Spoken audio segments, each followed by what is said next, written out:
이거 차가 와요. 아이고, 이거. 왜 그래? 아이고.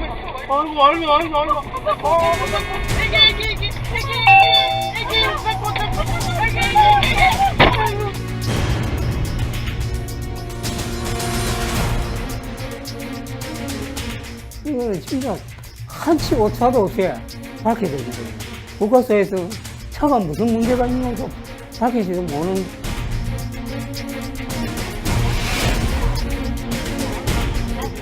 내가 다 그만뒀어, 이제. 엄마 왜 이래? 내가 차가 왜 이래? 어머.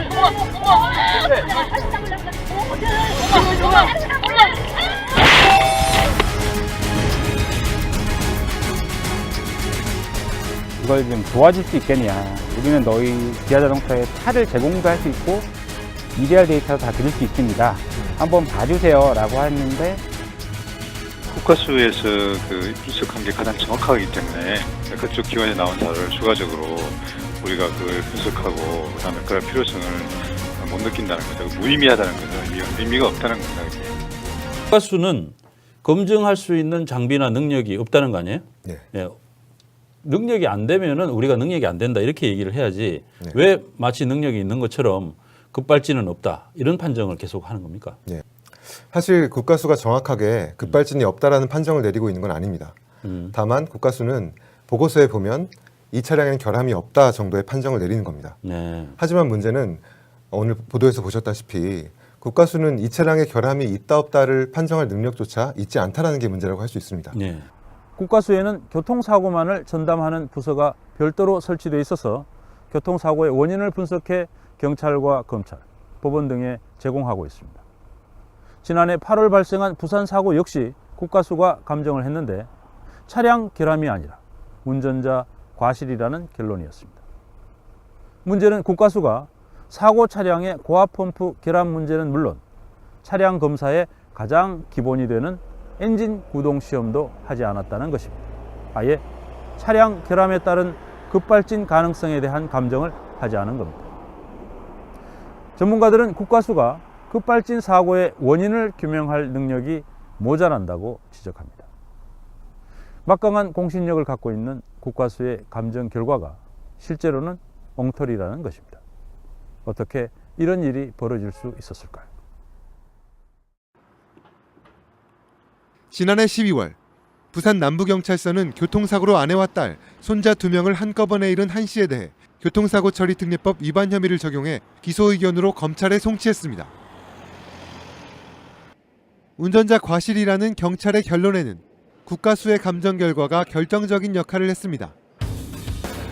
그러나 뉴스타파 취재 결과 국가수는 차량 결함에 따른 급발진 가능성을 아예 검증하지 않은 것으로 드러났습니다.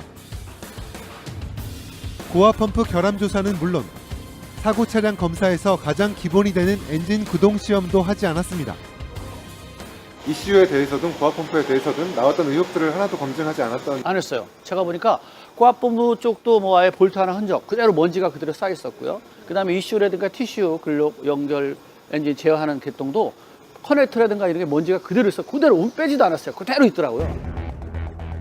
국가수 측은 사고 차량이 지나치게 파손돼서 정상적인 검사가 불가능했다는 입장입니다. 과연 사실일까? 할까요? 네.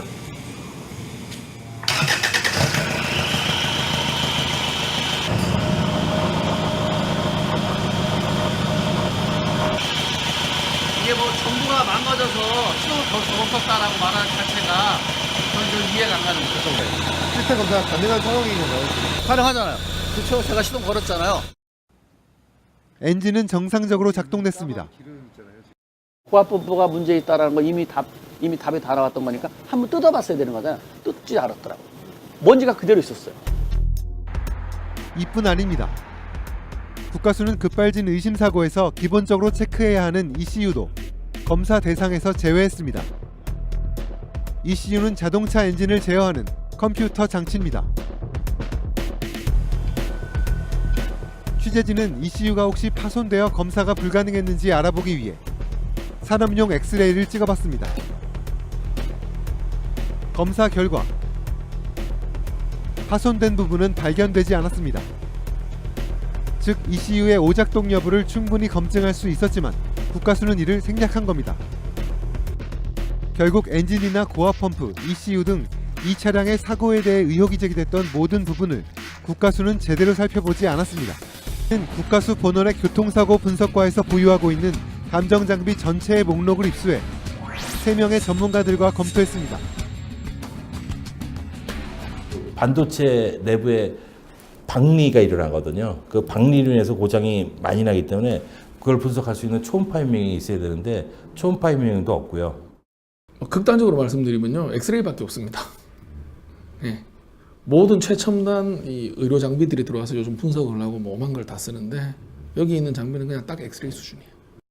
일반 카센터나 대학 연구소에서도 뭐 늘 가지고 있는 장비이기 때문에 특별하다고 할 수가 없고, 이 정도 열악하고 부족한 장비를 가지고 급발진은 없었다라고 단언을 할 수 있는 상황은 아니라고 보여집니다.